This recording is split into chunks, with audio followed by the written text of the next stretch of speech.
Thank you. Let me just tell you a couple of quick stories. I retired Navy captain, Vietnam veteran, last Vietnam veteran serving in the United States Senate. Trained as a leader from a Boy Scout at about the age of 12, and I've always believed that the key element to change, getting the kind of change that we want and need, is leadership. It's always leadership. It's always not 1, 2, and 3. And Joe Biden has, for years, sought to provide leadership in an almost failed country like Colombia, where about 20 some years ago, a bunch of gunmen rounded up the Supreme Court, as you may recall, took them all into a room and shot them to death. On the one hand, you had the narco drug lords. On the other hand, you had the leftist guerrillas trying to take down the government of Colombia. And some very brave leaders in that country stood up and said, "Over our dead bodies." And we rallied to help them. We rallied to help them.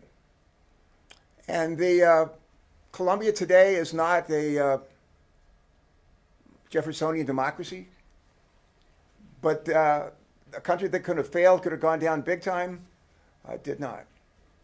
And one of the things that we did, and one of the people who's an architect of this was Joe Biden. We said to the folks in Colombia, we said to them, "Have y'all ever heard of Home Depot?" They said, "Well, yes." And they have a saying at Home Depot, "You can do it, we can help." And what we said to Colombia, "You can do this, we can help.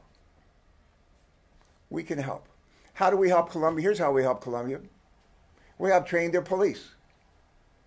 We help train their military.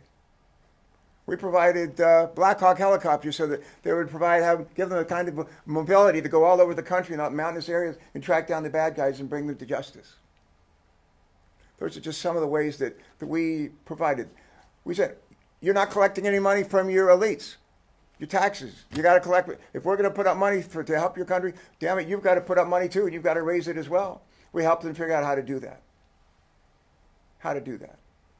And when Barack Obama and Joe Biden became president, a number of years ago, president and vice president, and Colombia was doing reasonably well. Santos was about to receive the Nobel Peace Prize.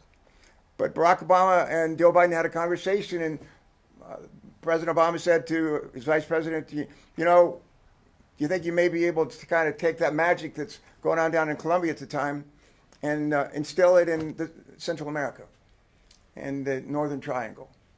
What can we borrow from that?" And that's what we did.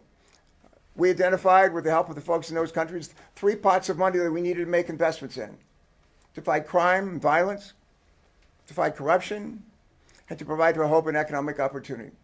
And the deal was, it's not going to be all the U.S. doing this on our own, but it's going to be a bunch of other countries helping out as well, because they have a dog in this fight as well. It's going to be nonprofits, NGOs. It's going to be companies. It's going to be businesses. They have a stake in this as well. And we made a commitment about, I think Barack said, "Why don't we put $1 billion in this the first year?" We put in $750 million.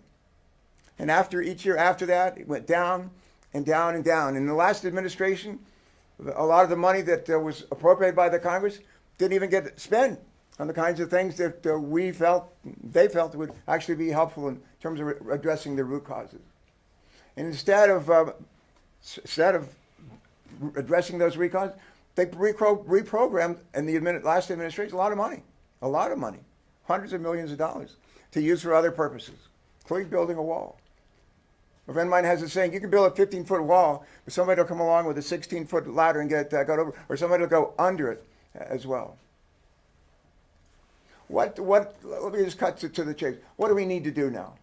If we continue, and God bless you, we saw some wonderful people today doing the Lord's work with a lot of kids in a situation, taking a handoff from CBP, where kids are in tough situations, very tough conditions. And they are now in much better conditions, much more humane conditions, learning, being fed, clothed, and reunited with their loved ones. That's great. But if that's all we do, if that is all we do, address the symptoms of these problems, take in the least of these and try to help them reconnect. If that's all we do, 10 years from now, 20 years from now, 30 years from now, we're going to be still doing this. We're going to be still doing this. We got to be smarter than this. What I love to quote Einstein. Einstein used to say, What is the definition of insanity? Do the same thing over and over again and expect a different result? Einstein also said, in adversity lies opportunity. In adversity lies opportunity. I'm just going to give you a short list of some things that I recently shared with Juan Klain, who's the President's Chief of Staff, things that we can do, ought to do in order to help address the root causes. Let me just mention a few of them. Put somebody in charge. Put somebody in charge of our overall effort. Not day to day, like going to work every day, punching a clock and being in charge in that way. No, no, no. 30,000 feet. Somebody that can reach out to the presidents of the countries down there, get them on the phone, give them a good talking to if they need it. Somebody can call other major companies and say, we'd like for you to consider investing in Honduras, Guatemala, Salvador. Somebody can call presidents in other countries and say, you know, we're doing this, X, Y, and Z. We need for you to help out in this too. Kamala Harris has been chosen for this job. It's really a job that Joe used to have. He did it well, and I've known him for quite a while. We served together in the Homeland Security Committee.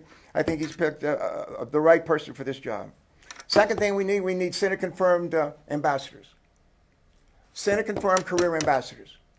We haven't had a confirmed Senate-confirmed ambassador in Honduras for over 3 years. Over 3 years. Shouldn't be a surprise that we've seen Juan Hernandez, the president of that country, go to hell in a handbasket. Brother in prison, he's probably going there as well. Jimmy Morales over in Guatemala, same kind of situation. He ran for office and he said, when he ran for office, he said, neither a thief nor a crook. He turned out to be both. And we didn't do anything about it. We had an administration kind of looked the other way while they threw a woman named Thelma Madonna, Attorney General, who put a lot of bad guys in prison in that country. She tried to run for president. They tried to put her in prison. We didn't do anything about it. We just let it happen. We looked the other way. We can't do that.